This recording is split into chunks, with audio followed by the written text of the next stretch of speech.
all living things move. But how does this apply to our spirit? It speaks about flexibility to the dealings of God per time, being moldable and malleable in the hands of God. It speaks of our ability to move with God and change place, position, and posture as the Spirit beckons us. Now, this means that your personal perspectives, cultural perspectives, your ideas, your ambitions, your desires can be audited and edited by the Spirit of God at will. This also speaks of our journeying into deeper waters with God and our progressive revelation of Him. The honest truth is, every one of us start out at the shallow end of the waters. We can see that in Ezekiel 47. We all start out at the shallow end of things.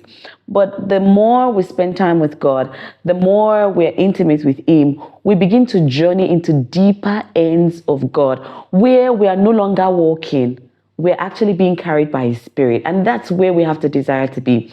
So if you notice that you're not making any movement in your walk with God, there is no increase in revelation, there are no greater level of consecrations, there are no greater level of demands over your life, there's a deficiency somewhere. Again, proof that there's movement in your spiritual life is that when God beckons you to do something that is not aligned with your personal perceptions of your competencies, that is outside your comfort zone, that is outside your plan, on your desire, on your vision for yourself, your ambitions, you don't negotiate, you obey promptly. Now, you'll have noticed over time that our relationship with God is often referred to as a walk because it's a progressive, upward and forward ever movement.